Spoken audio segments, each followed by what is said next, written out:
Hi, my name is Lisa Thyre. I am an AEP855 Section VA for Module 1 Introduction. I am a kindergarten teacher, a mother, and a wife.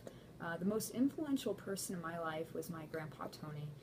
He was influential because he was kind, loving, taught me many skills that have made me successful in my life, and overall he was an excellent leader and in general just a really good person. When I took my personality quiz, I got a 74 in the extroversion section. I had positive emotions, and I did agree with that. I am outgoing and I am social, so I agreed with that part. I had a 62 in emotional stability, and I agreed with that. I got a 40 in agreeableness. Critical and aggressive, I agree, but I wish I wasn't as much, so something to work on. And I got an 80 in conscientiousness. I am careful and diligent. I definitely agree with that. And I got a 14 with the intellect and imagination, the openness to experience. And I wanted to disagree with this, but I can't because I am pretty creative and imaginative with my lesson planning when I teach kindergarten. I am open to change, but it does take a little convincing. However, I am improving with this, and as long as reasons are solid for that change, I'm open to it most times. I guess this would be my flaw, so something to work on. So overall, I would agree that I am traditional and conventional. So the personality test was right on, but I didn't necessarily agree with all of it.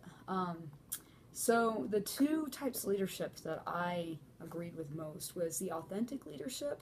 I definitely see that I have the legitimacy through honest relationships with people that I work with. I try to build that on an ethical foundation.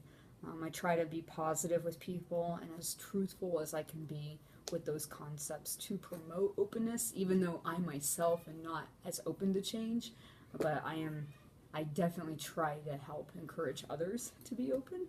I try to promote my team members' belief in the ability to succeed, to improve our team performance. So I try to promote trust through trying to increase loyalty. I try to be true to my own ideals and my ethical values. I definitely kind of let everybody know where I stand.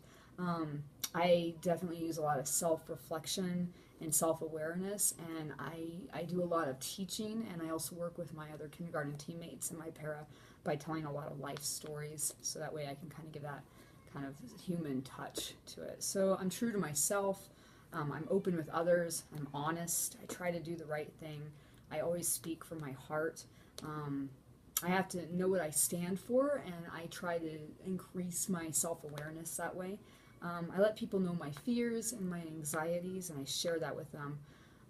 I also have different coping mechanisms that I've adopted with childhood experiences, and I let people know what I've done to help me through those things. I accept my strengths and I accept my weaknesses, and I try to share them and mentor and coach others with it. So a couple of authentic leaders are Martin Luther King Jr., Oprah Winfrey, Eleanor Roosevelt, Warren Buffett.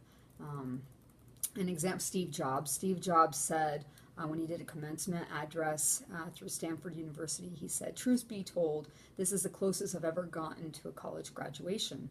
And then he proceeded to explain why he dropped out of college, and yet he's still incredibly successful.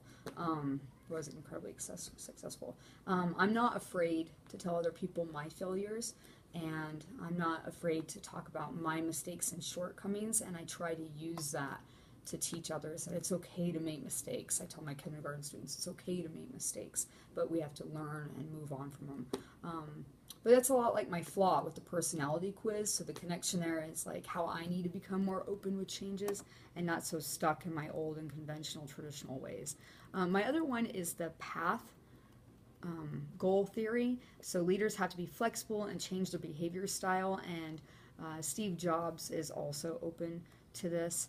So I'd say that the con with the authority thing is not all people want to hear the truth. So that's why the path goal leadership is very helpful, because it helps people, like you help get to know people and their environment and their characteristics, and then you can select that authentic leadership style and help them through to achieve their goal. So I definitely like how you can use like the supportive, the directive, the participant kind of ways to help people achieve their goals. So the pros to this is it helps add respect to groups, especially great in like short-term like emergencies, and it uses common sense. But the con is that if the leader isn't strong, then the whole thing can fall apart. So overall, I think with those two leadership styles that I can help be a better kindergarten teacher, wife, and mother. Thank you for listening.